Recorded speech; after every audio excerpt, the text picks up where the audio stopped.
Attention. Welcome to the Different Spectrums podcast. We dive into the wild world of mental health discussions. Get ready for profound talks, a sprinkle of humor and sarcasm, and a touch of colorful language. Just a quick heads up, our show reflects our individual opinions, which may not align with the standpoint of the podcast, our featured guests, or any related corporate entities. Our mission? To illuminate through laughter and satire because everyone needs a good chuckle. Chill out and don't stress over the small stuff. Legal troubles? No, thank you. Cancel culture? Please spare us. We'd rather keep this space lawsuit free. So buckle up, have a good time, and join us as we navigate the vibrant realm of mental health on the Different Spectrums podcast. Today's episode is sponsored by BetterHelp. BetterHelp connects you with a licensed therapist who is trained to listen and give you helpful, unbiased advice. By using our link, you can get 10% off your first month of therapy. So, Naz, as a therapist on BetterHelp, what has your experience been like? I've been doing it since January of 2021, and it's been really fun and exciting. I've been able to reach clients all over the United States and the world. I've had good relationships. I've had folks that I've had for a couple months and a good handful where I've had for almost 2 years now. So it's magnificent. I've enjoyed my time and my clients. I love them. Awesome. You can do it all from your phone or computer via phone call, video chat, or messaging, however you feel the most comfortable. Let BetterHelp connect you to a therapist who can support you all from the comfort of your own home. Visit betterhelp.com/DSP or choose Different Spectrums podcast during sign up and enjoy a special discount on your first month.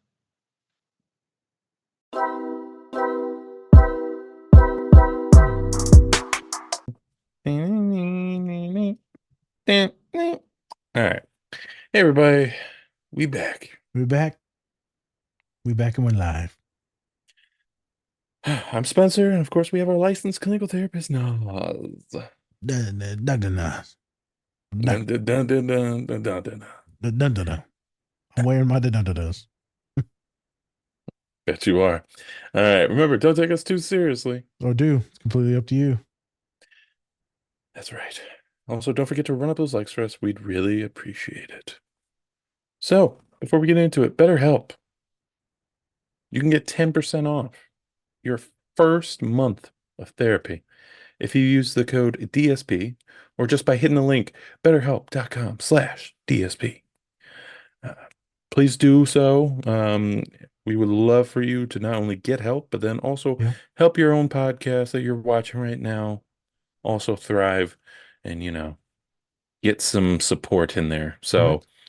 please help out and also please give yourself help. That's all it's all about. Yeah. Want to make sure you're getting help and that you're doing better for yourself. So Correct. check out BetterHelp and use our code if you are going to try it out.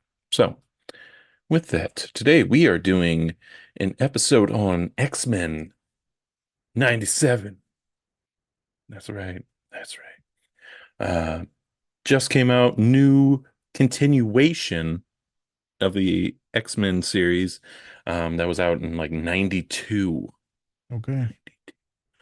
Um, one topic we were talking about today, genocide. Yeah, That's the topic. yeah. Yeah. In the past, what's happening right now. It's going to be a main topic that we were talking about, and it's a main theme for the X-Men. Yep. So we're going to be talking about that. Yeah. So, Nas, anything before we get into the show? Interesting thing. Story time. Remember, we're doing story time before. Unrelated.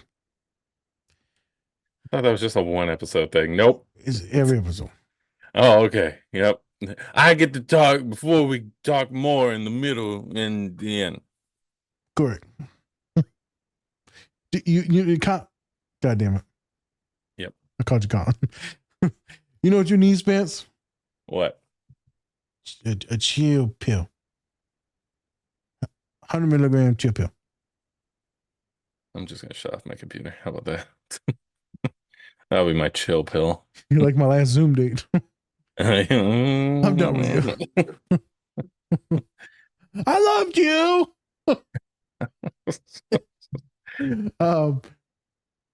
I having these closing sessions with students.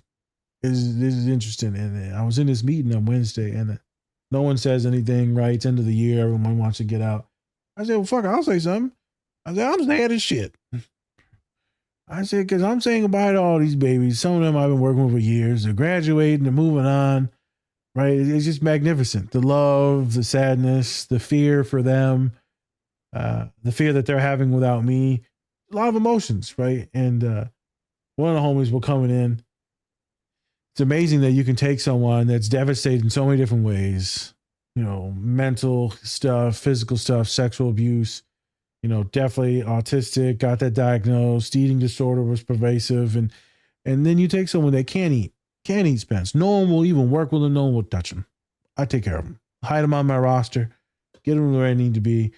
And I said, look, we're going to eat some cheesecake. I'm going to give you a book. And we're going to have a good time, and we're going to say goodbye over sweets. I'm not eating in front of you.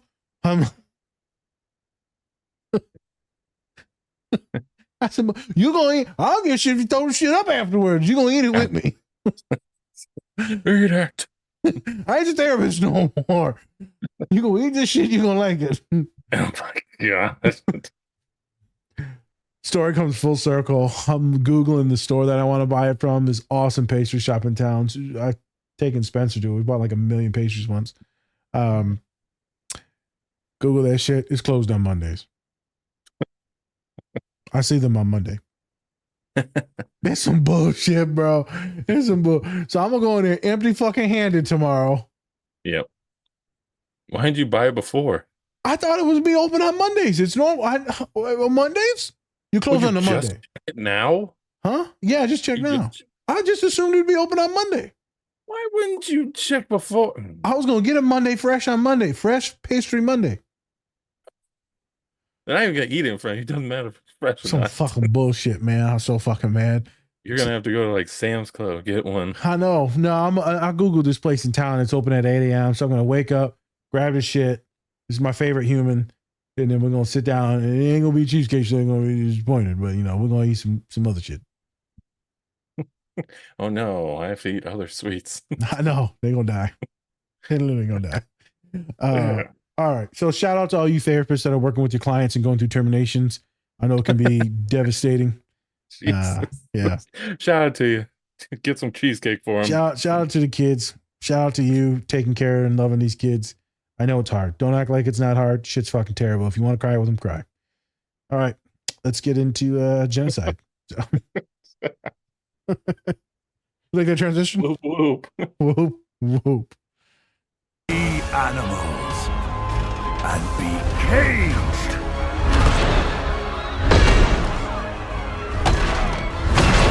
Let us see how their mob manners fare against the shock of good conduct.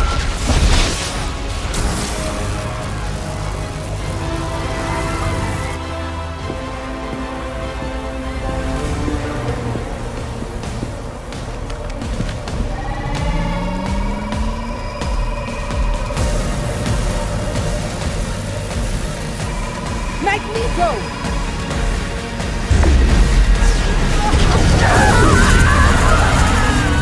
Storm!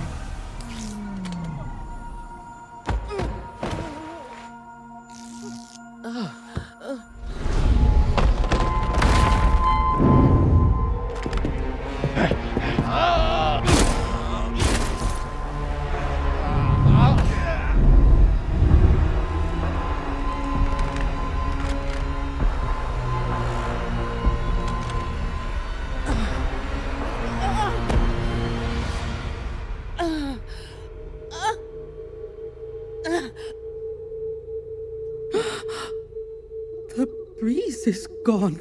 I cannot feel it. Nor the moisture, nor the air. What has he done to me? Magneto, this was not what we wanted. Lies. This is your dream. My kind splayed before you, powerless and afraid. All the X-Men have done is use their awesome power to protect a world that hates and fears them. Behold their reward. What must we do to be good enough? Is this the High Road's destination? If so, I say, as I have too many times before, never again.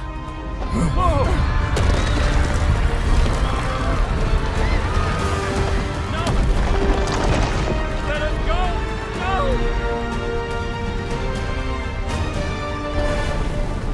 Oh dear.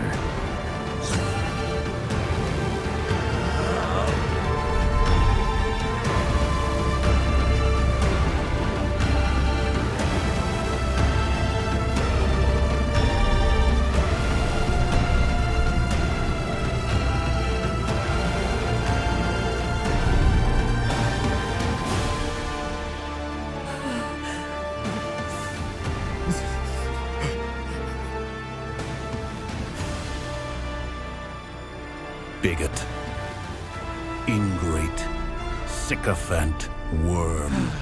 So small I could smite you with a step. There was a time I would smite you all for what was done to Storm.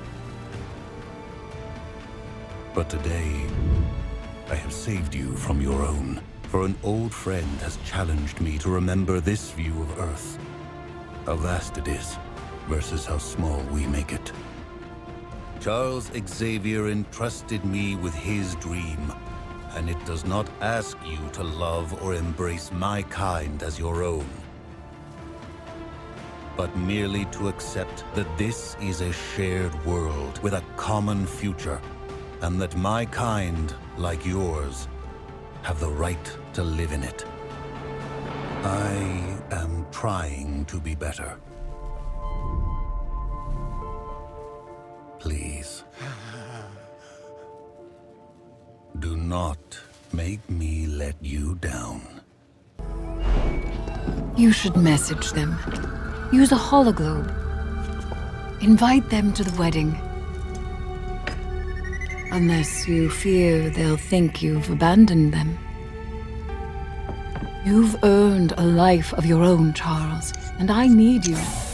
Once we crush the Kree, an educator such as you can teach them our ways. Do as you did on Earth.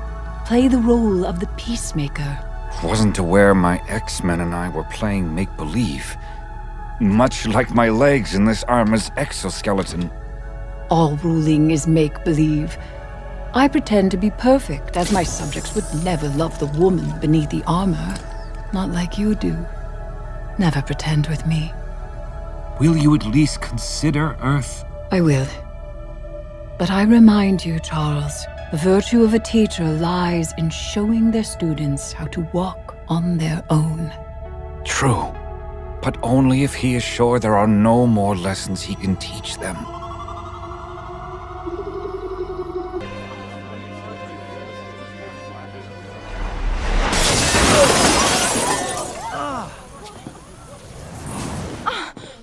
Mom, these killer robots are trying to kill me! We do not kill mutants. We save them. Stand down.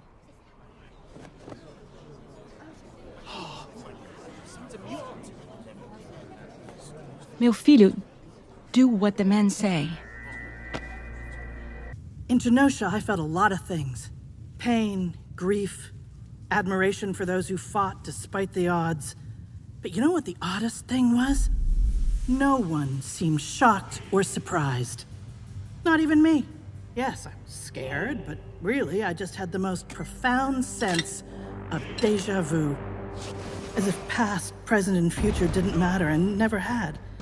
Because we always end up in the same ugly place. Thing is, Magneto knows us better than Charles ever did. Knows we know better.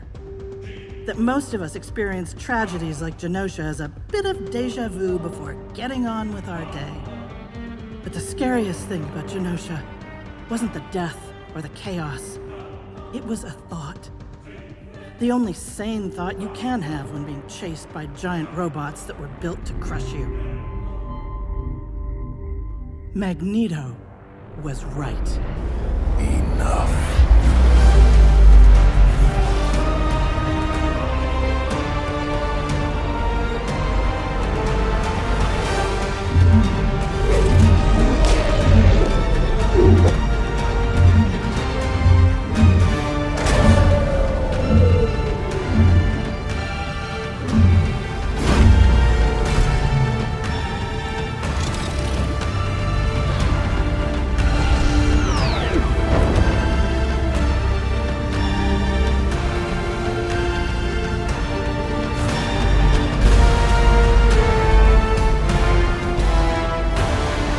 Hey everyone, I'm here to talk about our new collaborator, Toynk Toys. They have a wide selection of, you guessed it, toys and other great collectibles. They have products from Marvel, Star Wars, Harry Potter, and everything pop culture. You could say they put the toy in Toynk. So go check them out at toynk.com and use our code Different Spectrums Podcast to get 10% off your entire order today. We back again. We back. We're back and we're live, just like my student diabetes shock they about to get tomorrow. Goodbye, Toe. Didn't need you. You said goodbye, Toe. Thought you said I gotta buy it, Toe. Well, they will. It's like Fallout when they sew the finger back on. Yeah. Yeah, what a lovely series. So, like I said before, doing X-Men 97. It's a continuation of the old school animated series. That was in 92. Main creator, Bo DeMeo, who was mysteriously let go for I think after the first episode, or like right around when the first episode was coming out, something like that. Still don't know why. He got fired. But he's somehow still involved a little bit because he came out with like a tweet saying like, hey, you should check out these episodes from the old series so that then you can understand, what's happening in the story for the new series. Okay. Which was interesting because like you got fired. So what's happening here? Yeah. So gonna be a little cautious on that. I don't know why. Yeah. They just immediately fired dude, but he did an amazing job with the show. Yeah. So many current events that could be related to the show. Also, just keeping it drama / on your toes the whole time. I have no idea like what was going to happen next for each episode. So yeah, did a great job. Shout out to Bo, because this show is amazing. It is. So like I said, it's a continuation, but a little bit of a backstory. Professor X, Dr. Xavier, is supposedly dead. And so Magneto took over the X-Men, or the school at least, and now he's like the dean. Yes, X Squad. And so now he's taking over for Charles. And one big thing that's a little bit different is that Magneto is trying to be more compassionate. Yeah, compassionate towards humans, because that's what Xavier wanted. He wanted everybody to, be together and make sure that everyone is getting along nicely. Come to find out that there's this secret underground organization that's trying to still kill the mutants. So, always is. Always is. That doesn't sound familiar at all. Very, extremist views trying to take over the world. Maybe even try to take over the White House. Jesus. This doesn't sound familiar at all. January 6th. Not specific at all. No. And so now they're really trying to struggle to um, not only fight off people who are trying to get rid of mutants as a whole, but also trying to get rid of the stigma, I guess, of the mutants, right? There's this in the first episode they talked about, oh, I'm the good mutant, right? I'm one Yep. of the good ones. And they don't see that. They don't see mutants in that light. They see them as all of them, All bad. all bad. So in the first scene that we watched, they were making a plea to the UN Yep. about making sure that mutants can, live peacefully. And uh, and then all of a sudden it was crashed by these terrorists. And Storm was shot with this gun that made her human. She lost all of her powers. Neurotypical. They, My tism's gone. Ah. they took my Tesla, motherfucker. Must have been Just started looking everybody in the eyes, just like, hello, nice to Immediate. meet you. Like, why did I collect all these Pokemon? The hell? Why did I catch all these? Why do I not want to play Dungeons and Dragons anymore? Did I take a shower? My teeth? What? Anyways, and of course, this leads Magneto to have this great talk to these people at the UN, just being like, this is what you wanted the whole time? Is this what you wanted us to be like you? To conform? And then, he takes them all up into space and I can just show, he's just like, don't make me be cruel to you. Just don't make me do it. All right. I made a promise to my friend that I would try to harmonize with everybody. Don't make me regret that. Great scene. I love the fact that they're still keeping just how powerful Magneto is, and um, they're still keeping that theme of where like Professor X is like Martin Luther King, and then Magneto's kind of the Malcolm X, but now we see that Magneto's trying to conform and be a little bit more patient with the humans and being like, hey, I made this promise and I'm going to keep it. So let's try to work together on this. We ain't gonna kill all you. We're not a separationists. We might, we like it. We don't know need you, but we like, but I fuck you, but we don't need you. I'm just saying that's the vibes. I'd fuck you. So yeah, that's a great. If people said that before, Malcolm X versus Martin Luther King. Yeah, there you go. Yeah, it makes sense. But the thing is that a lot of people try to disprove this, and they're like, "No, it's not this." But you can really see the similarities. Oh, 100%. Yeah, like Professor X wants integration, wants everybody to kind of meld together, wants Correct. the mutants and humans to be alike. And then you see Magneto, he's like, fuck that. I want everyone to be separated. We are a higher life form. Yep. Right? So. Yep. Because that's what he was. He was a segregationist or separationist, whatever you want to call it in Star Wars. Right? It's the kind of the separate but equal, but we live on our own. You go over here, we go over here. Don't fuck with us. We don't need you. Don't kill our people. And then he changed after that, right after all the White Devil stuff. All right. Good correlation. Good parallel there. Yeah, like that. Yeah. So back where we're at. So you were talking about, right, this. I'm sorry I threw you off because I cut in with a question. So you were talking about that. And then what else about these two? Oh, you're talking about Magneto and who he is. Yeah. Yeah. And so Magneto, if you don't know, Holocaust survivor. Whole family. Yes. Yeah. Died. Holocaust survivor. And you really see why he hates humanity as much as he does. Yep. Because they took away his parents, took away a lot of people, a lot of his whole race of people. Yep.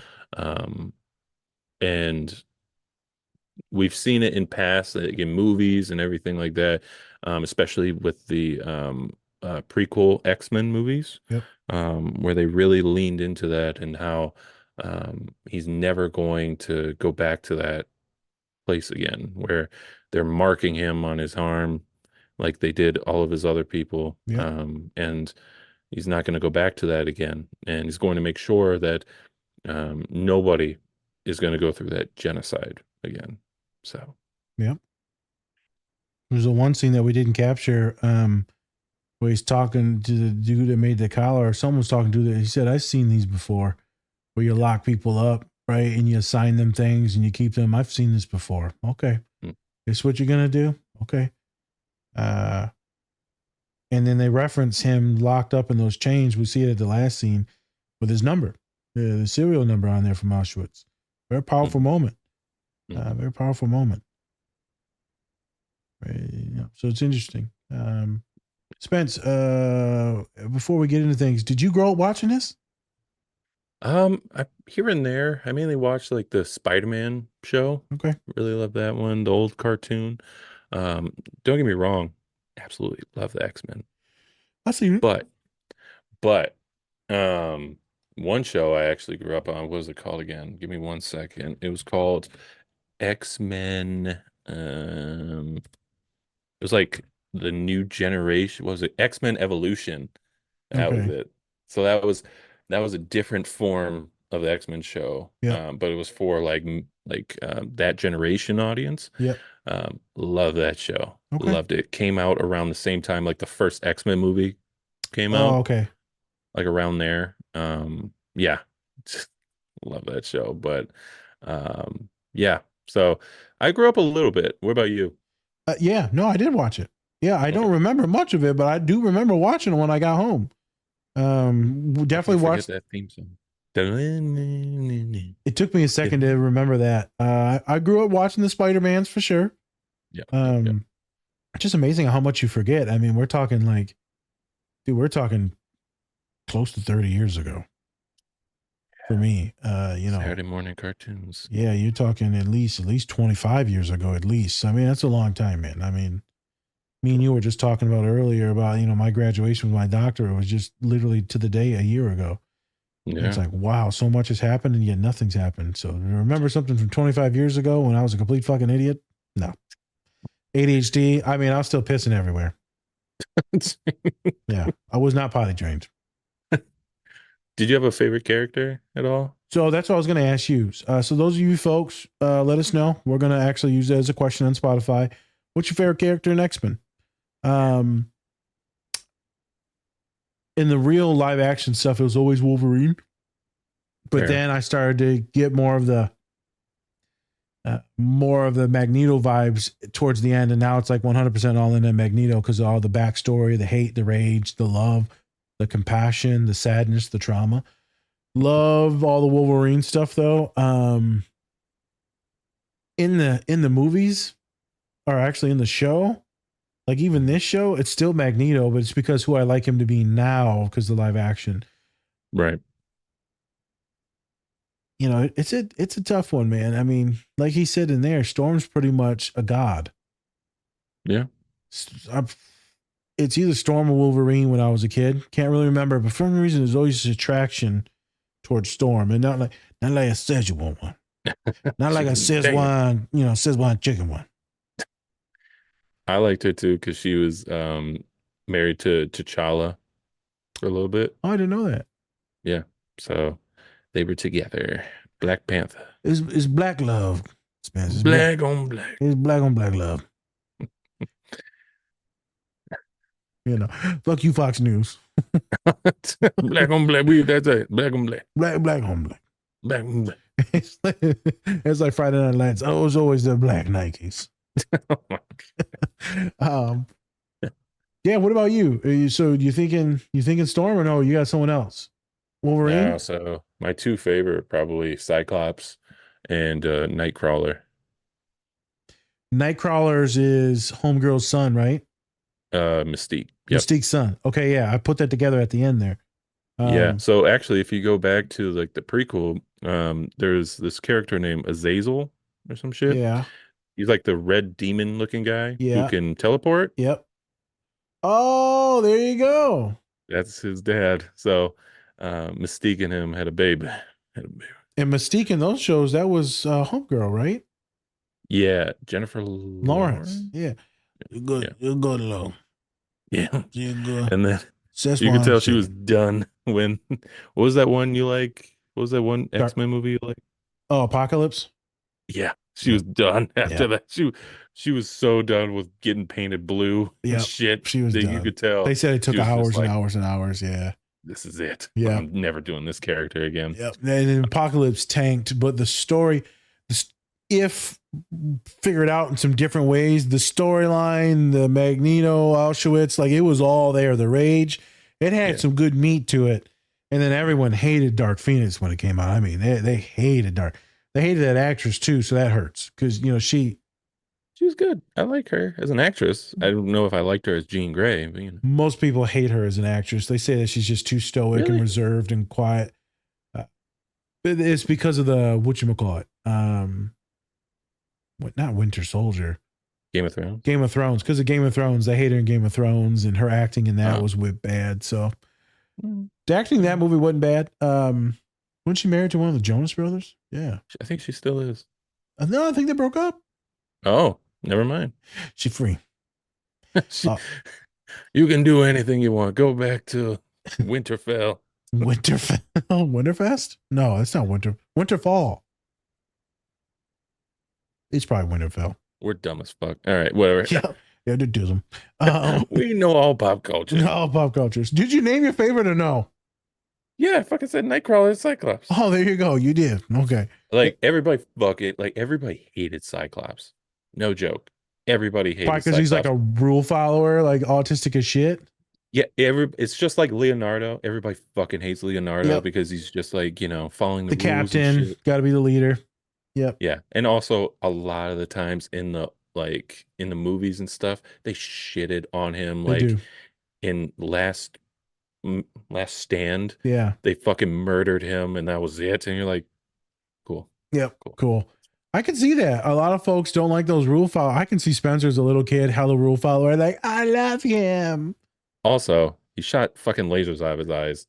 Correct. Who wouldn't want that? Just saying. I shoot it too. Pervert. I feel it. And also Nightcrawler, he just has such a great story of being like abandoned by Mystique and just growing up with like these regular parents, but he's blue and and then he's such a badass. He's a swordsman. Yep. He can cut motherfuckers and then just teleport places. Love him. Love him. Mexican Purple Man. Yep, definitely Mexican. Yep. Yeah. In the show, they give him like a British accent. German. Yeah, German, British. No, he's German. German? Well, can't all be winners. I don't know those people. Okay, there you go. I mean, it's been a while. It's a weird coincidence. Story time. Very small one. I bought some stuff for my car, the trailers and this and that. And I bought this X-Men like steel tailpipe thing or trailer hitch thing. It's sick as hell. Blue car. It's fucking black and yellow X-Men logo. It's going to go right in the butt of it. Nice. I'm painting the calipers yellow. I was supposed to get to that this week, and then I just got caught up doing other stuff. But it's going to be sick. So it's just kind of cool. Like it's all coming out at the same time. Yeah, nice. But yeah, we'll pivot into the show. Yeah. That first scene at the UN, were you feeling some type of way? Because that was a magnificent crescendo, traumatic. She loses her powers. Because I'm going in a whole autistic mental health, like mental illness type of vibe from that. But I told you, I sent you a screenshot of it. And I mean, I was so choked up from it. Like, and it wasn't like a sad thing. It was like so emotionally charged and heavy that I couldn't breathe and I got teary eyed. Right. For you, did that scene like impact you when you first saw it? Were you like, what the fuck? Yeah, I would say it was like, what the fuck? But also, you see it coming because it's just so a part of life now where it's just like all the hatred and shit. Hatred. Yeah, and you're willing to just do anything to get rid of these people, right? Yeah. And then you're like, and then I will say with Magneto, it was interesting because I thought he was going to kill him. Yep, me too. Yeah, definitely did. But just seeing that he had that restraint on him because he made a promise to his friend was just, I thought was even more amazing. Because that takes a lot of strength to do that. Because let's be honest, he could just, if he wanted to, he could Annihilate murder everybody. everybody. Showed a lot of resistance, resiliency, Yeah. maturity. Mm-hmm. Yeah, definitely. And I love the scene. Now I probably didn't feel the same way as you did when it came to just that emotional Yeah. stuff, but when it comes to just the fact that it's a very powerful scene, um, because we have to always kind of show that restraint when we're in these real situations, Yeah. or else we're going to be labeled as monsters, or we're going to be those people that they want us to be. Yeah. So, Look at you, you hoodlum, you yeah. thug, you thugs. You're right. For me, it was the intersections of what it represents. He was representing the sadness and the pain, right? This black woman just got her powers taken. That's horrific. To me, that I think about, obviously autism related things and how people wanted to cure autism, how they want to eradicate it with behavior modification, behavior analytics analysis, how they want to modify it out of people's behavior, identity, nomenclature, all of it. They want to erase that from your humanity. I think of that. I think of like these mutants, the gifts that we're given. I get it. Autism is disabling, bipolar, depression, OCD, very disabling, gets in the way.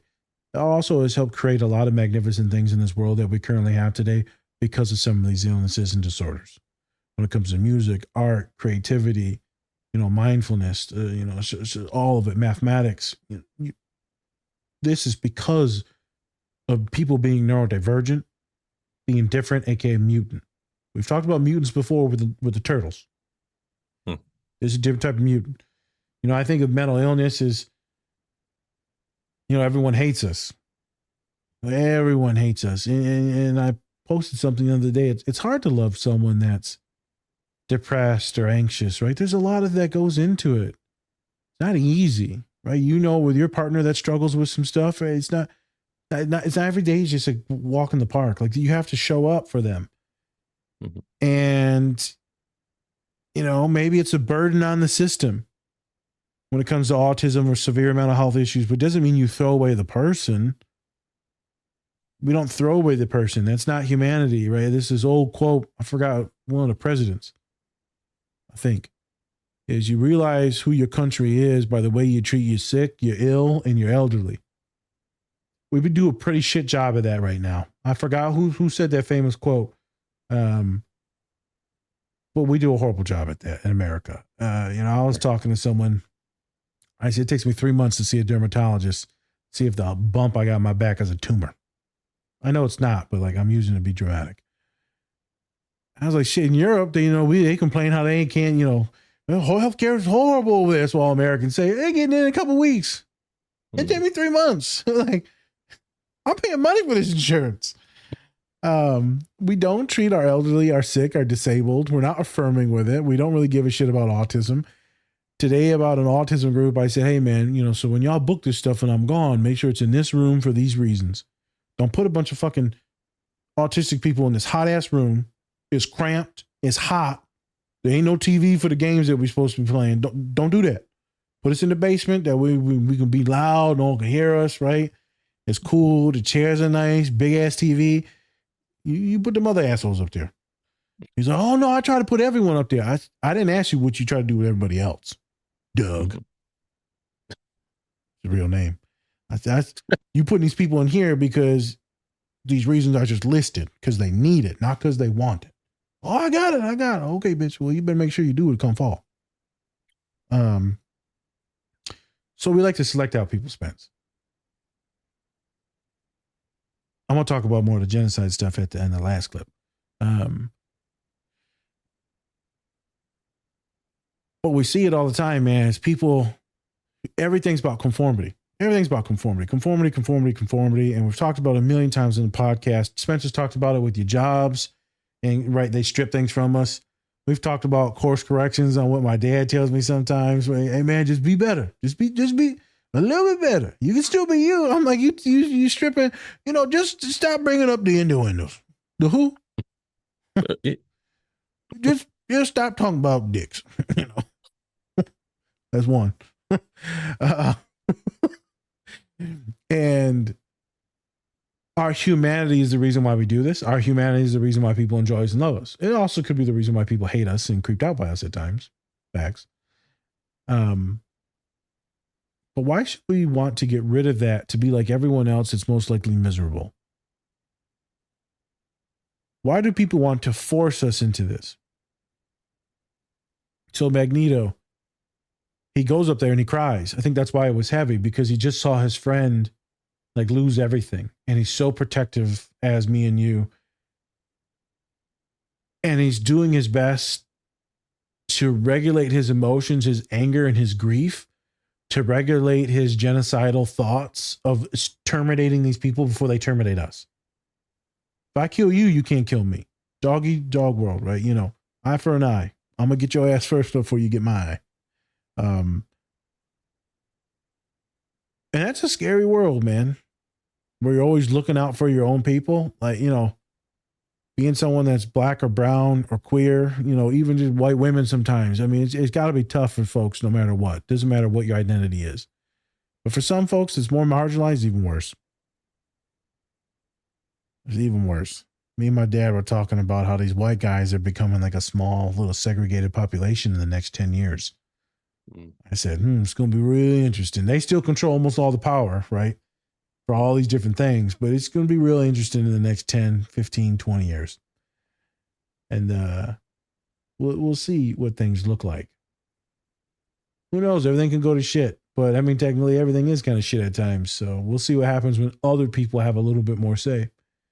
Humanity's greedy and a merciless son of a bitch. So it could all be terrible. But I feel like if there's different minds at the table that have been through a lot of trauma, it'll be a more affirming, welcoming, loving world. Because you have other people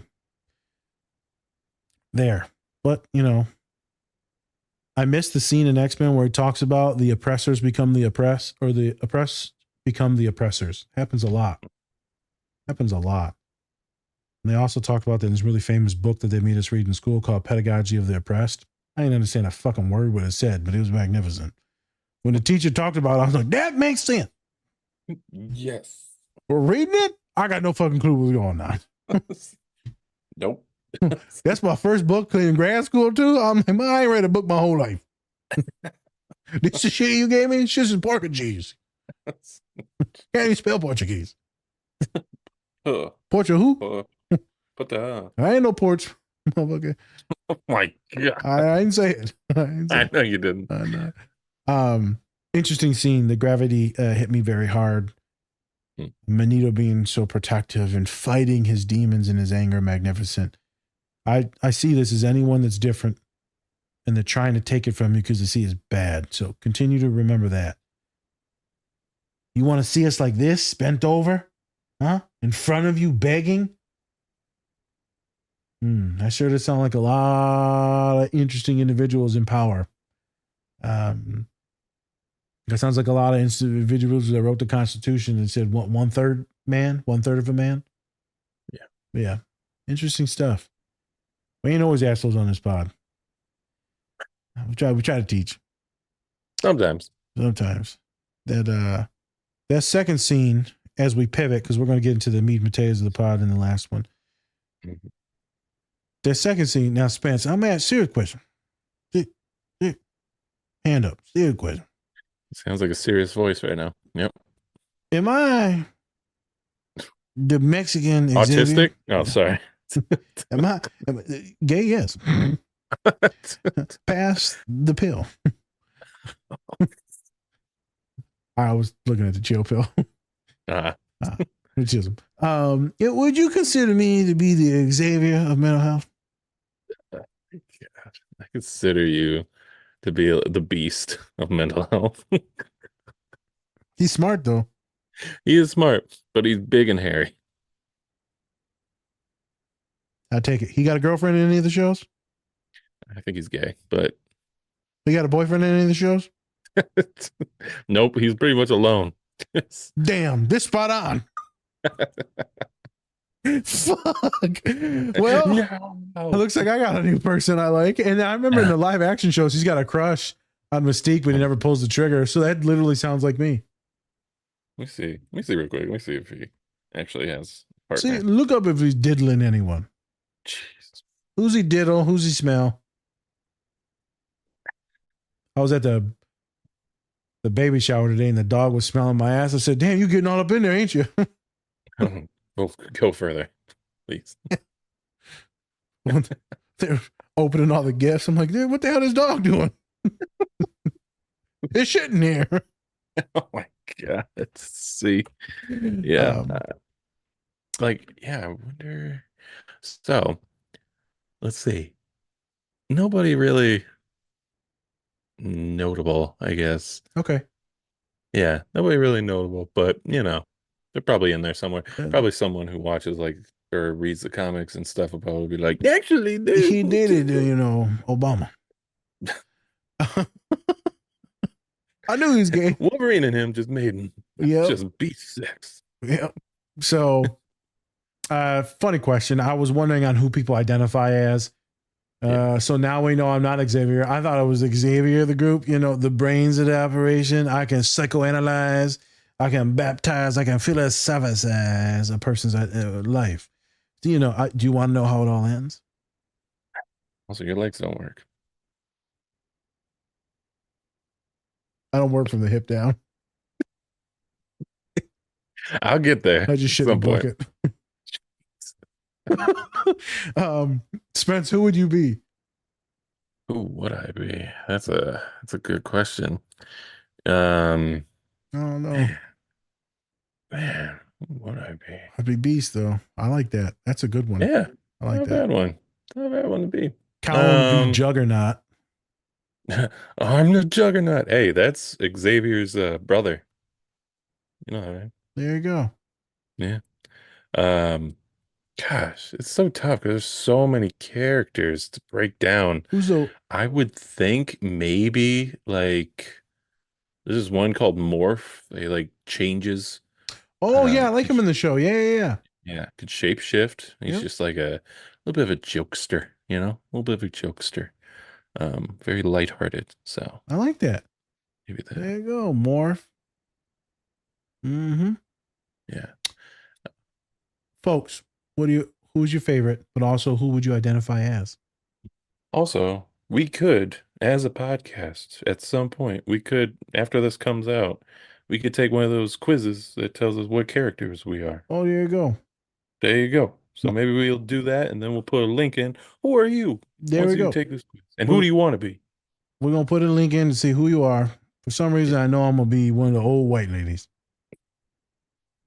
You're just going to be Jean Grey. But old.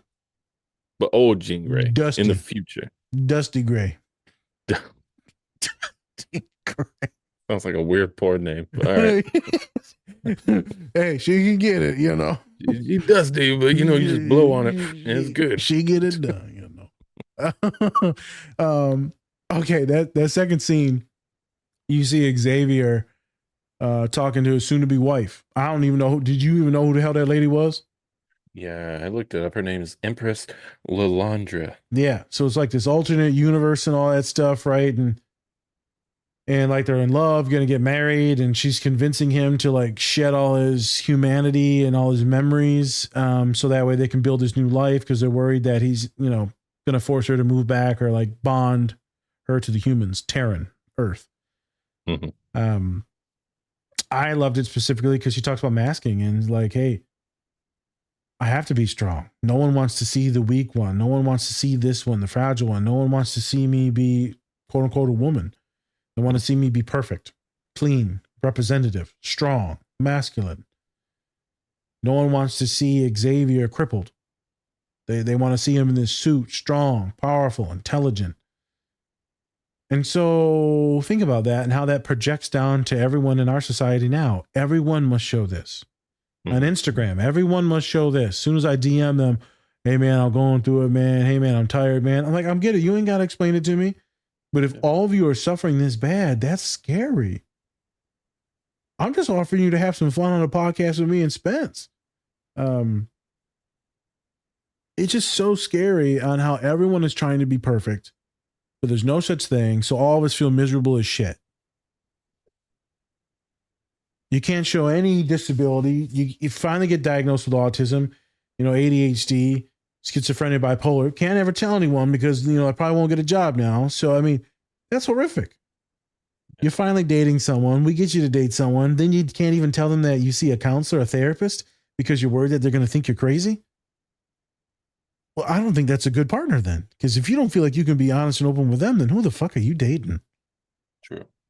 Who are you dating? You can't tell them that you just work with me. Nothing's wrong with you. You just like the verbal process. Just dude must be a piece of shit. No, I love them. All right, well, something's wrong. Something's wrong. This same person, after the breakup and all that, eventually, because dude was trash. They meet someone, they talk about mental health, therapy, wounds, all this stuff. I'm like, there you go. Now you're in a relationship. Before you were acting like some princess. The fuck? I just thought I was tripping, bro, because when he was walking, I'm like, what did I miss? Did he heal? Did he heal? And the waters of Lake Minnetonka. Yeah. And they actually, that race of people too, they hate mutants too. Yeah. Everybody hates mutants. No matter what university you go to, they're just like, ew. No, we don't like that at all.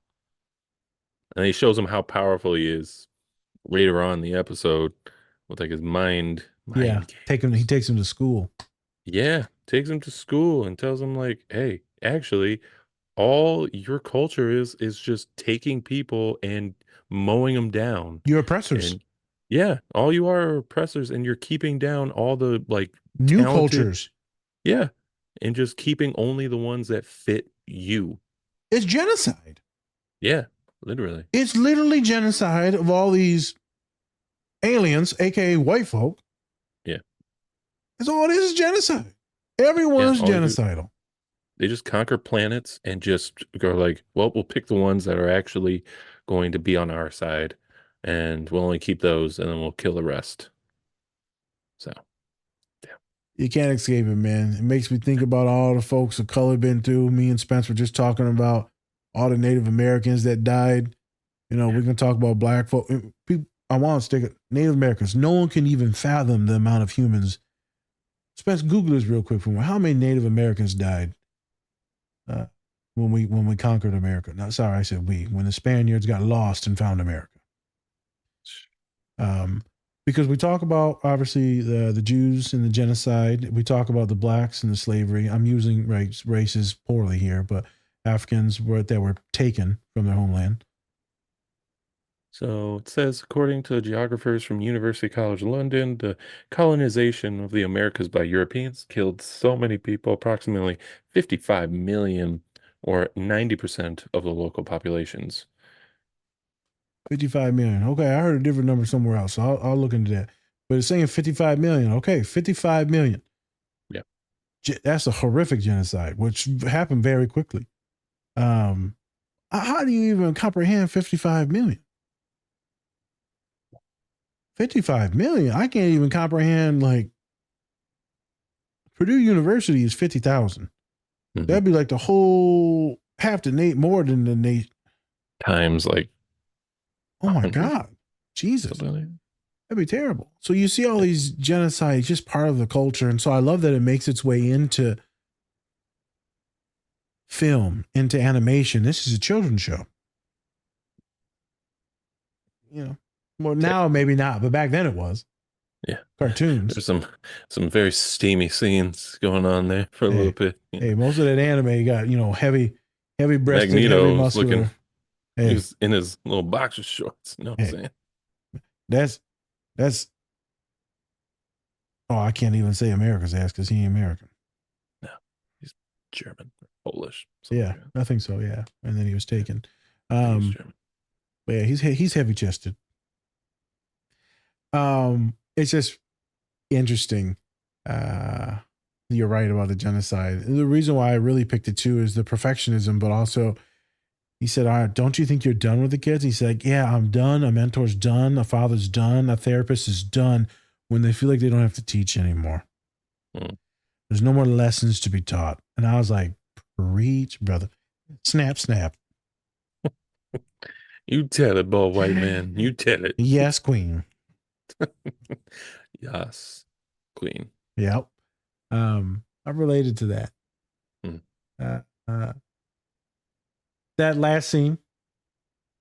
Yeah. Spence, go ahead and give a little description of what the hell's going on leading into that scene. All right. So this character, Bastion, it's a bad guy, pretty much is the leader of all this bad shit happening to the X-Men and just overall to mutants as a whole. And so he helped create these or was like the mastermind behind these sentinels, right? And these sentinels, they're pretty much just there to track down mutants Yep. and identifying them and then eliminate them, right? Um, and then so they made them to look like humans, or like um, somehow dipped them in this goo that turned them into androids and shit. Yeah. And like now they're like the perfect like mutant destroyers. And there was this great meme where it was just like it was a scene from South Park where it was like they took our gerbs and then just dipped them in the Jesus. in the goo. Because that was all about. They're like, well, what happens if the mutants they don't need humans anymore, Yep. right? It's like we see these trends of like, oh, if this culture or this race of people start coming up, then they don't need us anymore. So what are we supposed to do? We're supposed to fight this. We're supposed to, you know, kill all these different people because hey, they're gonna get rid of us, so we might as well do it first. Mm-hmm. So pretty much, yeah. And then that leads to them capturing Magneto, and we have that scene where it's locked up, and Val Cooper, who was part of the UN, Yep. who was like pleading with Magneto, being like, "We had no idea this shit was going to happen." Yep. Now she's like, "Yeah, Magneto was right the whole time, and probably should have killed all of you." Probably should have killed all these people, all of humans, or something like that. Yeah, she was like, damn. She became empathetic and sympathized. Yes, yes. When I think in like either the show or the comic, she was a villain, but now she's yeah, part of the good people. Yeah, definitely had villain vibes the entire time. And then switch it up. Because she realized she made a mistake. True. She's seen the genocide. Ooh, I can't remember. Genosha. She saw the genocide of Genosha and she's just like, whoa. Let's pause real quick. That Genosha episode was fucking crazy. Intense. Yeah. Very intense. And like out of nowhere, just all these sentinels start just destroying the city, killing thousands of people. And then, you know, spoiler alert, kill Gambit. Yep, kill Gambit. Super sad. You think that they killed Magneto? More, baby. You feel like they killed Magneto and all those little kids too? True. Right? And so that was horrible watching him die, right? And one of the young boys that was seen in here, he said, this is why we hide. Mm-hmm. Because as soon as we show a little bit of love, a little bit of black joy, a little bit of gay pride, a little bit of trans affirming kids, right? As soon as we show anything, as soon as we show a little Palestinian hope, country, statehood, we're going to kill you now. And so you see that replicated throughout the eons with so many different cultures and races, not just white folks. There's a lot of folks that when you see this thing and now you're out, now people know about you. Before you could slither and hide and you're closeted, but you also die in that closet, in that cocoon, hidden in the shadows. You die because you're not living a true, authentic life. But then you risk dying as well when you're out. And you're visible and you're seen because now people can notice you. Now the media can be on you. And now you can be propagandized into being the villain, right? And so that's what we see here is they murdered all those people and she turns and she's like, this is fine. I didn't sign for this. Like, what did you think was going to happen? You wanted the eradication of mutants. I mean, this is literally, you didn't think that they were going to die. You just thought you were going to put them in a fucking Guantanamo? Also, all these years they've been trying to kill him. What do you think? Oh, so fighting them and killing them is, but then when we murder them all when they're at like a wedding, now it's different. I just wanted them to be like us. You know, I didn't think they was going to look like teriyaki chicken when we nuked their ass. Jesus. Motherfuckers. That motherfucker looked like chicken.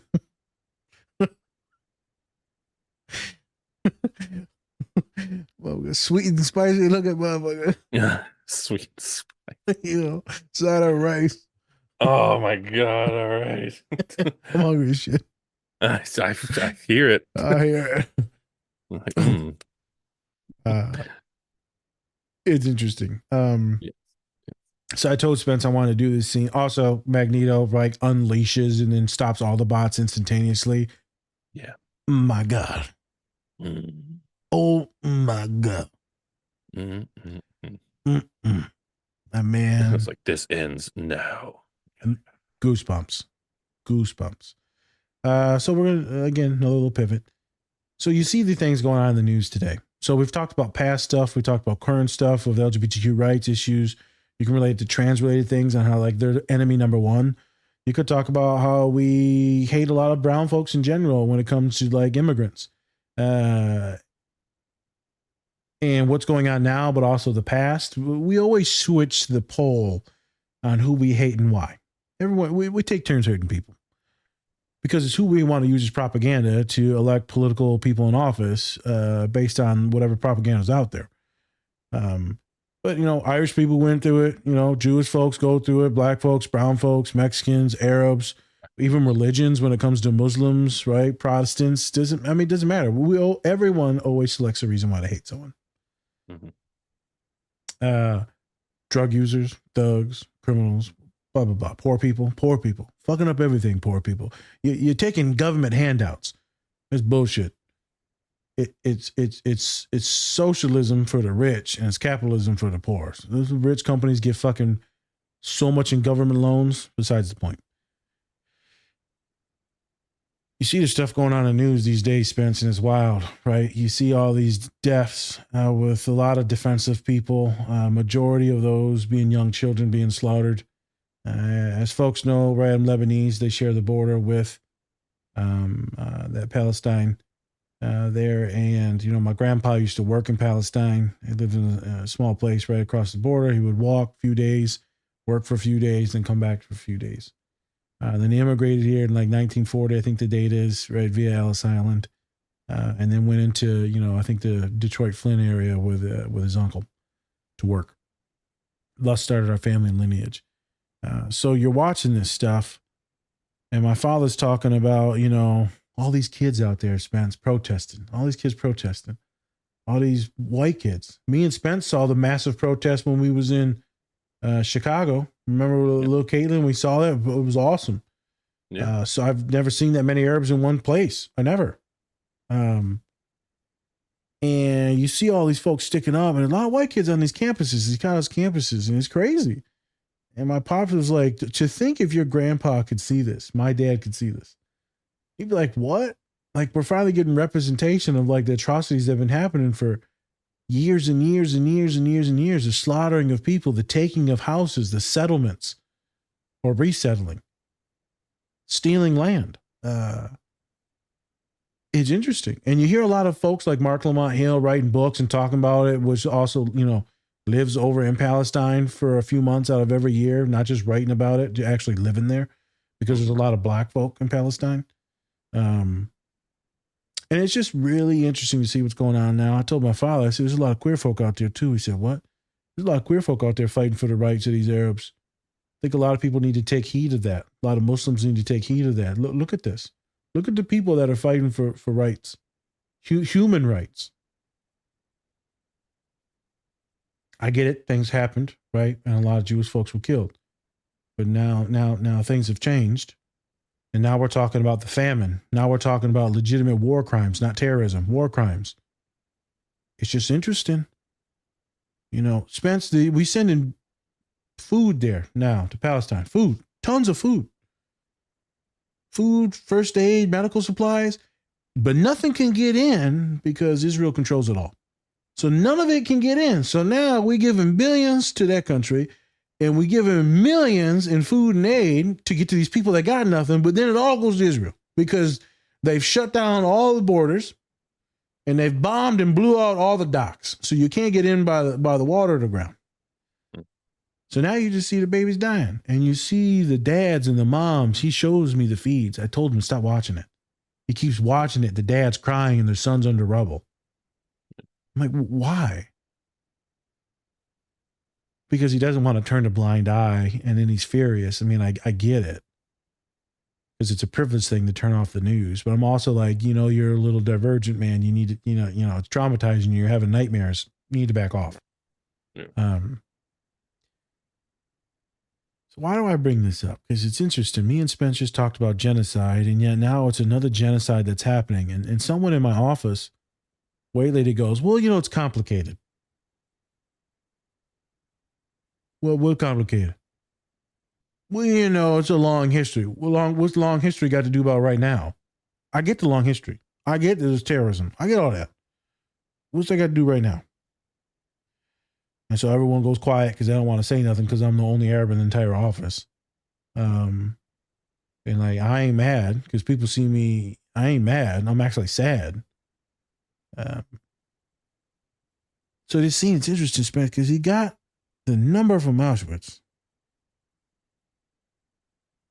And he's been kind of genocidal to protect his people, but then he becomes better.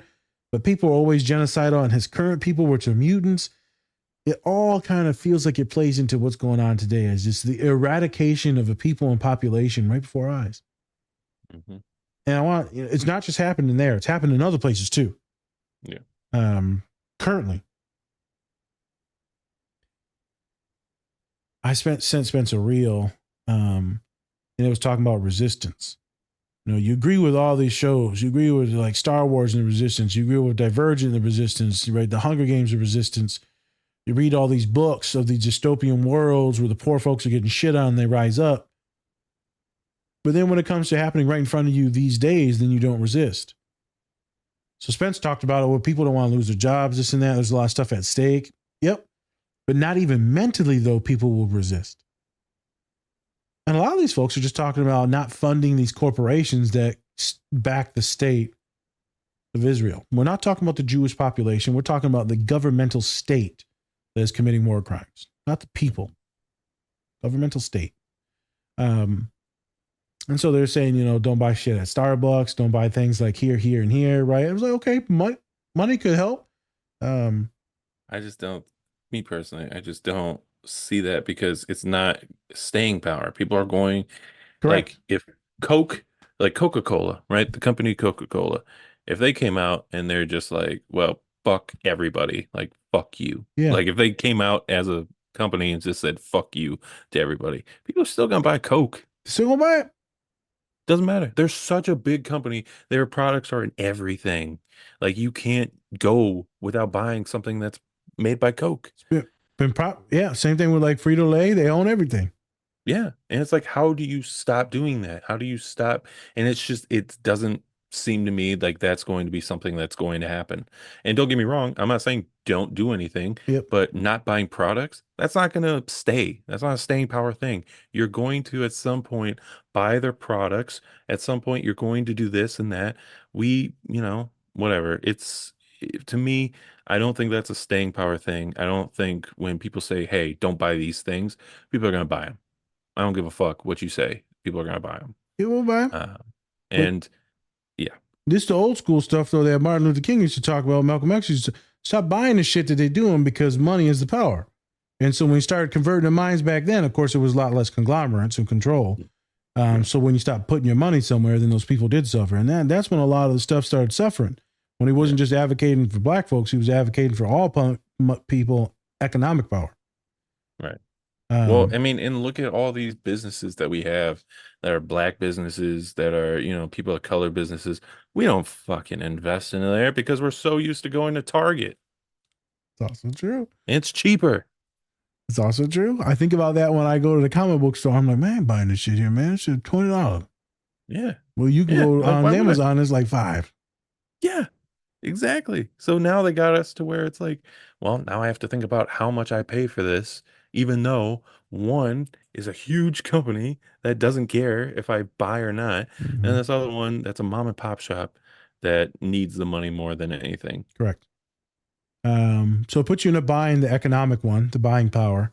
Because what can you do? What can you afford? There's other ways to invest and think about how you can create change based on what you watch, what you do, what schools you go to, what are the politics you abide by. I know for a while people like were boycotting the Starbucks, and they did see a drop in sales, which did affect their bottom line. It did. Then when it happened the first time around, and then everything keeps moving on. Yeah. You see all these schools like Columbia, right? So everyone's getting mad and wondering, like, are they going to, the white folks, Jewish folks, are they going to keep funding these schools, right? The big donors. And like, we're not sure. Because now the schools are going to lose money. So now they're like, hey, man, we need to shut these kids up because now, right, everything comes down to money and economics. Yeah. And so people are putting stuff on the line now. These kids are doing these protests at the universities. And so a lot of international kids here at Purdue, right? But a lot of the kids that are speaking up aren't international kids that are outside protesting, because our president was like, hey, man, you do this, we're kicking you out. You do this, we deporting your ass immediately. Okay. Other schools haven't said that and done that. Okay, I live in a super red state. Like, we ain't playing that shit here. Where New York's like, we'll give you some time. It's interesting to see how the economic powers of these Ivy League schools will change. It's interesting how these Ivy League schools are heavily international. So that's why you're seeing these protests. And they're putting some shit on the line and getting suspended and kicked out at graduation. Michigan had a walkout, a lot of Arab kids. Right, it was all over the news the other day during graduation. So it's intense. So besides the protest and that and money, and also maybe who you help. So me, like, doing a pivot instead of helping all these kids at my school, I'm going ready to do a pivot, help brown kids. One of my students, it was a long year, touch and go with if they were going to end their life. They did. And so they give me this Funko Pop of Groot, which I told Spence, and they wrote a letter and they said how much they loved me and how much I helped them in so many ways. And they said, hopefully in your next place, you'll help little brown girls like me. I was like, whew. The fact that I get choked up, that means that this is what I want to do. Yeah. So right when we move, right, we'll focus, we'll pivot. It'll be autistic folks, brown folks, poor folks. So that's how you create change, right? I go use my talents in these places. Yeah. You go pivot into Detroit where you're working with a lot of Arabs. You're working with a lot of Mexicans. You're working with a lot of black kids. So now you're making change. So I think about that and how magnificent it is. Besides the point, there's these protests, right? And then, what are they mad about? Like my father's talking about, why do all these kids care? Why do these white kids care? Why do all these queer kids care? Why do they care? It's because no one wants to see people get murdered. Yeah. That's why they care. It's not because they're just supporting Arabs or Muslims. That's not what it's about. They don't want to see children in these things that you're watching get murdered. Mm-hmm.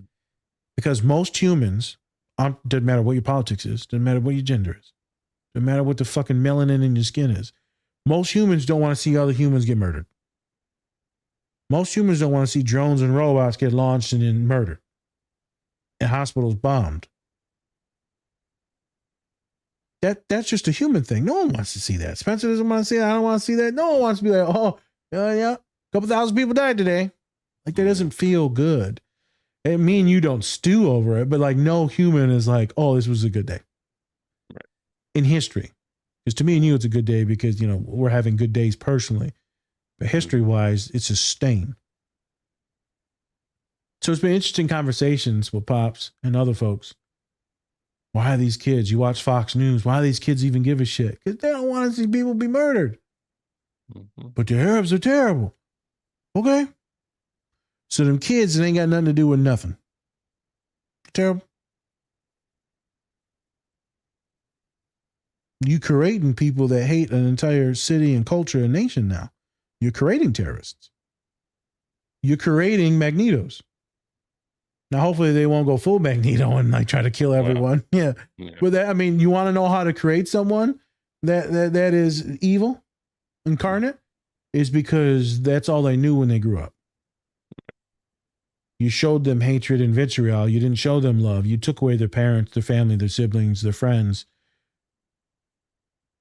And so you might say some horrible shit, deaf to this person, deaf to that country, deaf to this culture. You might say that.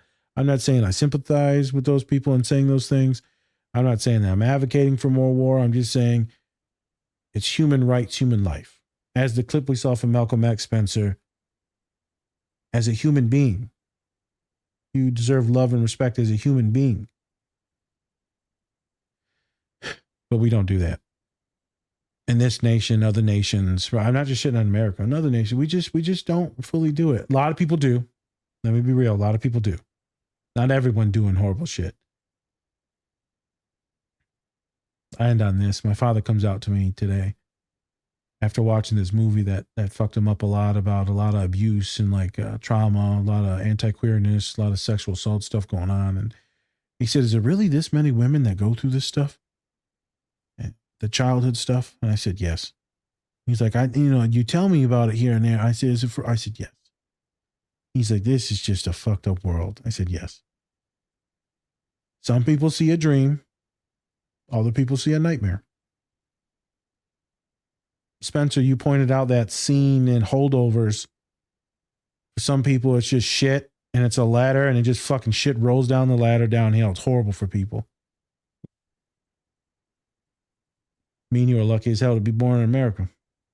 Mm-hmm. Be born Probably dudes. The best time to be born in America. Yeah. Right? We have so many luxuries, so many things that we can watch and just do and everything. Yeah. Blessing. Right in the old days, your mom and dad. Oh, right. Mm-hmm. Well, I mean, they both when my sister was born, there was a Klan rally in front of the hospital. So, see, yeah, sus. So, right, folks complain about things today. It was real bad then, but in other places in the nations, not our nation, it's real sus. I mean, shit. I saw there was a Klan rally the other day. And it was Charleston. It wasn't, I'm not sure if it was West Virginia or Charleston, like Carolina, something like that. Probably Carolina. Yeah. And I was like, damn, they full tiki torches. What the fuck's up with these guys in the tiki torches? I don't know. They just really, really clung on to that. I know. So we can see them in the dark? Like, motherfucker, take off your hood. Well, first of all, they're white, so you can see them. I know. True. Believe me, if I see a group of white people, I know what they look like. I'm just like, no. Bobby, is that you? Bobby, take off that hood, Bobby. I remember, I can't remember who said it. If it was Martin Luther King, Malcolm X, or I don't think it was either one of them. I actually think it might have been. Or the magnificent writer. Oh my God, what's James Baldwin? We said, these folks ain't wearing the hoods no more. These folks ain't saying all the horrible shit no more. They're the officers. They're your judges. They're the teachers. They're the bankers not approving your loans. They're your medical doctors. As we see in this show, the hatred wherein they're getting ready to have a baby. And you say, well, no, we ain't serving no mutants here now. Mm-hmm. I was like, gee, well, I'm surprised you didn't zap his ass right there, Cyclops. So this ties in a lot of mental health stuff, a lot of Arab stuff, a lot of human rights stuff. I don't think that the show was meant to touch on these things, but then if it didn't, then why would it reflect back on his Auschwitz number? Yeah. It's talking about the hatred of people. I think it did, honestly. And that's why X-Men has been it's still such a huge thing today, because it touches on so many different human rights atrocities categories, and no matter what, you can always go back to that. And I think it really did cling on, especially when you're talking about going to like the UN and telling them like, hey, our people are fucking dying. We're Help doing us that out now. Here. Spencer, sorry to cut you off. We're doing that now. And people said, no, it's fine. Yeah. And that's why, and I think that's why, maybe that was one of the reasons why the creator kind of left. I don't know. We'll see. Maybe. Hopefully it wasn't anything sus. Usually when they get fired like that super quick, it's a sexual assault thing. Usually, he also might have had an OnlyFans, and Oh, okay. Disney's not very keen on having people like that on their stuff. Yeah. But I think that's a really dumb thing to fire somebody over. Yeah. But we'll see what happens, what comes out We'll see. about that. Yep. Yeah. But So, you're right. So maybe this was at the twist. I never put all the genocide stuff together until recently. I've been watching the shows for years. It all makes sense. We hate the mutants. I'm not now. Wait a minute. mhm. Because this is the first genocide that I've really seen. I mean, I've seen a few things, right? There's been some weird shit in different parts of like Africa, right? South Africa too, right? So there's been some weird shit. Right. But this is crazy. I've seen the abduction of women and children in some of these states and nations. This is huge. Yeah. So yeah, I want to talk about it. It's the first time I think we've talked about it like blatantly, me and you on the pod. Some other people have brought it up. Yeah. And I guess this is like a small thing that I'll do, but my thing is I'm putting my money behind what my people. Mhm. As she wrote in that letter, little brown girls like me. I was like, damn. I emailed her and I was like, you son of a bitch. You a son of a bitch. You a son of a bitch. You a son now. You son of a bitch. Son of a bitch. And I can just see her face too. Just a smiling. So now I know my entity, my humanity, Xavier, the part of Xavier that courses through me is burned into her soul. Greater is the chances that she won't ever take her own life. Mm. Well, that's fucking amazing to think about that. Like I gave her a shot to do what she needs to do. So I wish there were more people that would do that. Be Xavier, be good, be kind, be loving. I know a lot of you have a lot of bigoted shit in you, and as do I. But maybe we can learn to be more like Magneto at the end there. Don't make me do this. Make me be a better, prove to me that I can be a good person. Right? We all have the ability to change. As Spencer said, Malcolm X changed. He went and learned pilgrimage and changed. If you haven't watched the podcast we did on Malcolm X, I highly recommend that you check it out. Yep.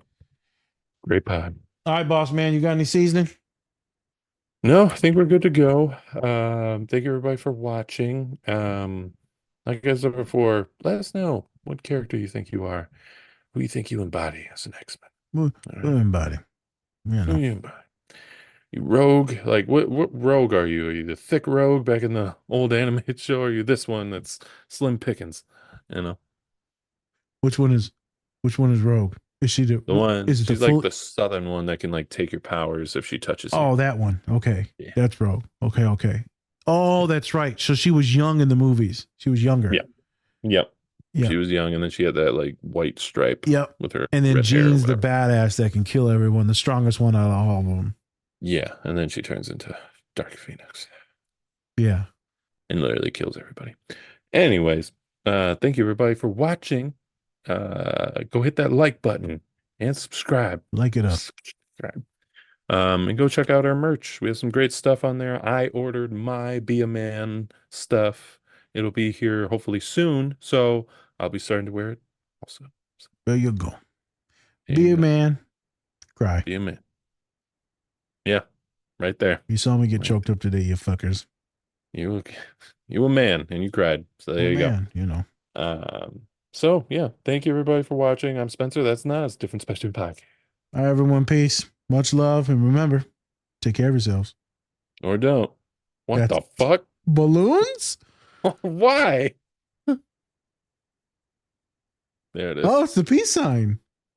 And then the thumbs up makes you go black? There it is. I'm dark again. All right, everyone. Peace. Bye.